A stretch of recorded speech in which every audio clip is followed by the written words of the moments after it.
When this situation with working from home started, many people thought that they would have more time to do the things they were postponing or the wish list. But surprisingly, the majority of us came to the conclusion that this isn't true.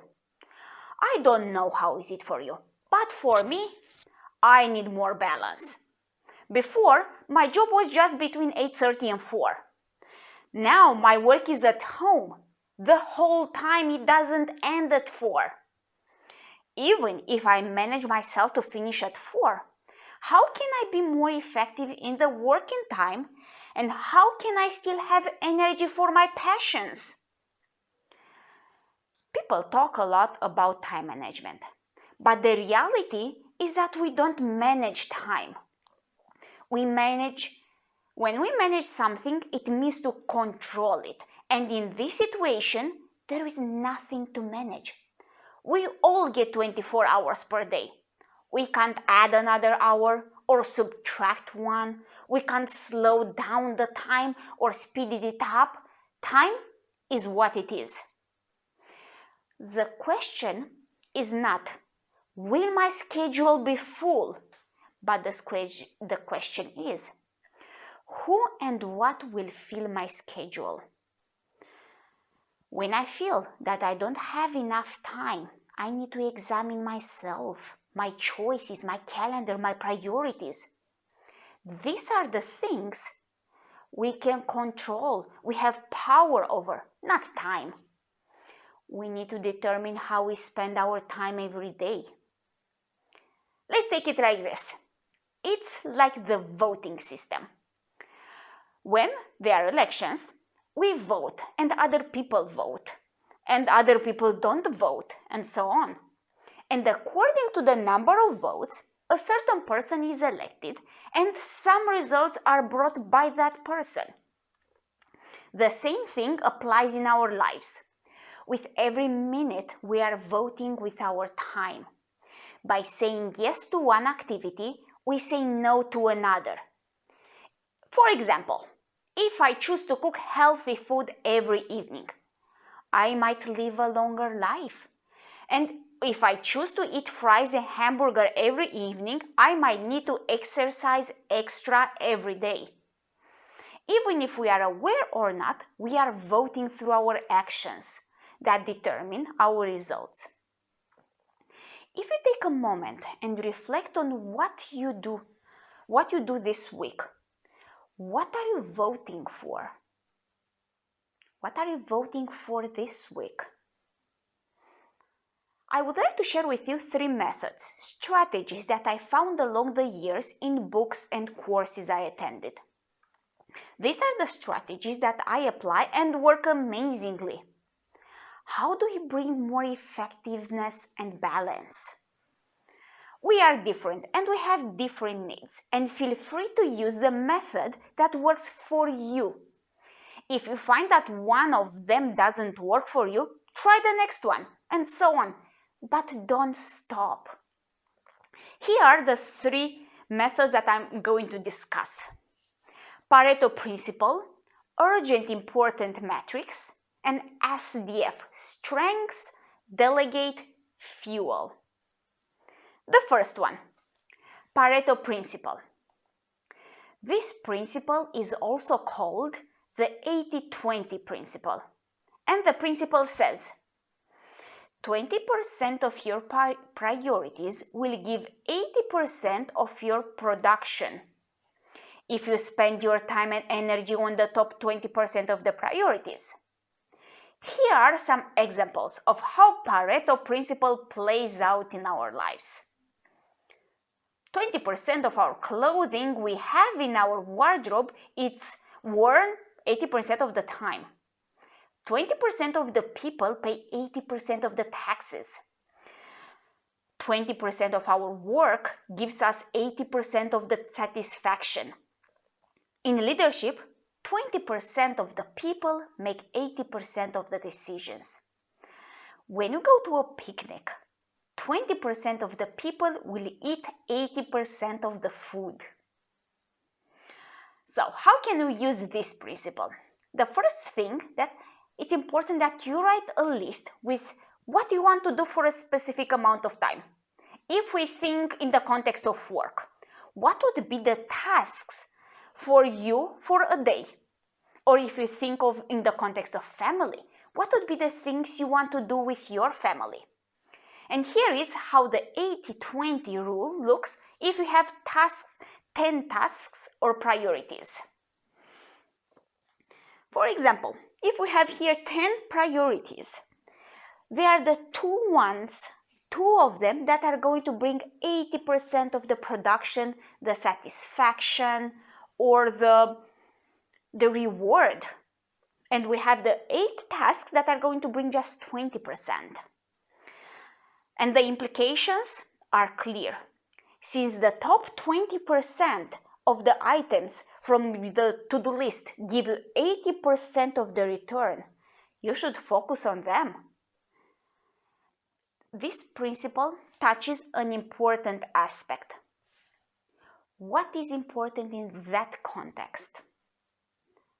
What is important in that context? And it might be in the context of family, work, personal life, spouse, kids, friends, you choose. It works in every context. But you just have to decide what is the 20% that is going to bring 80% of the reward or the value. The second method, urgent important metrics. As people who nowadays juggle with many responsibilities, job, family, we can agonize or organize. I would rather organize.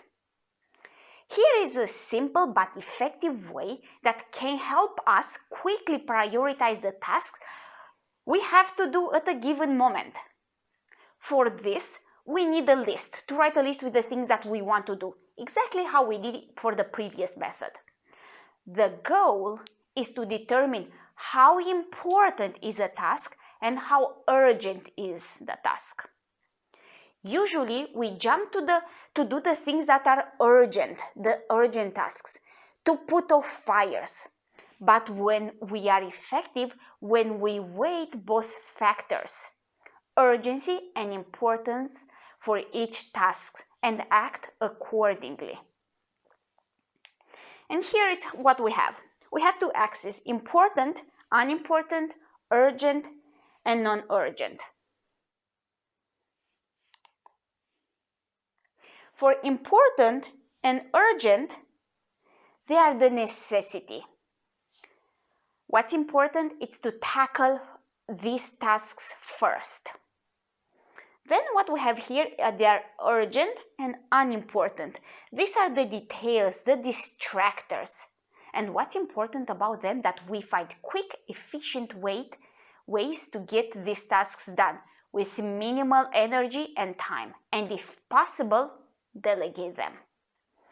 And then we have the important and non-urgent ones. These are the strategic tasks, the ones that are going to bring the quality.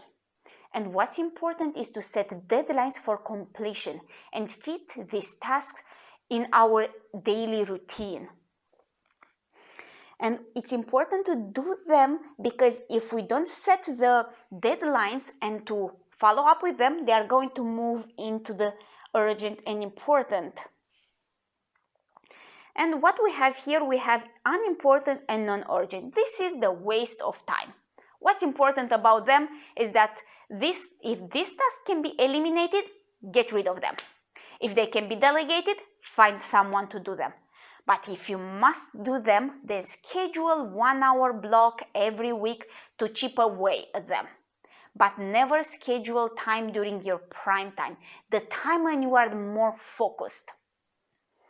And what's important, when you have the list of tasks, then you should put them in this matrix and then start working.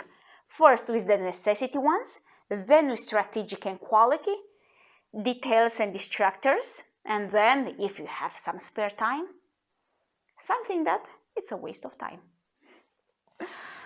The third method that we have, it's SDF, Strengths Delegate Fuel.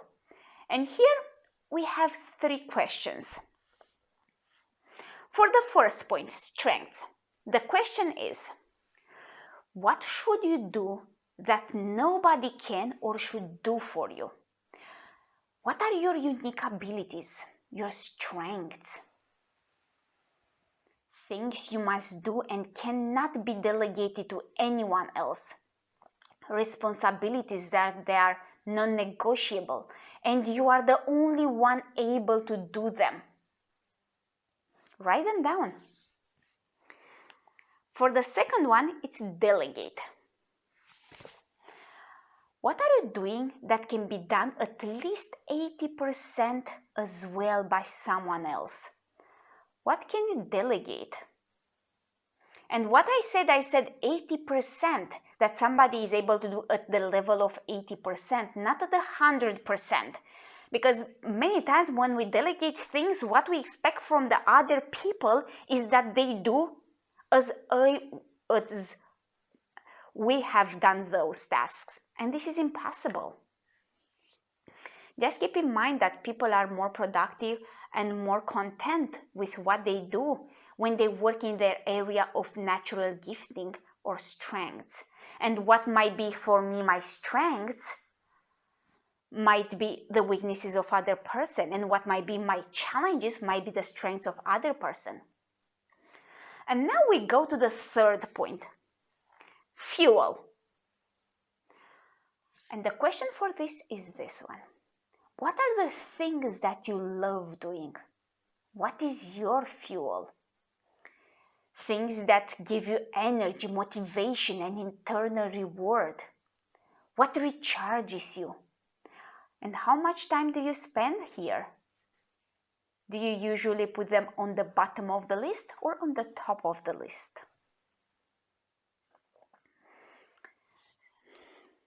As a conclusion, what I shared with you is a Pareto principle, urgent important matrix, and SDF strengths delegate fuel.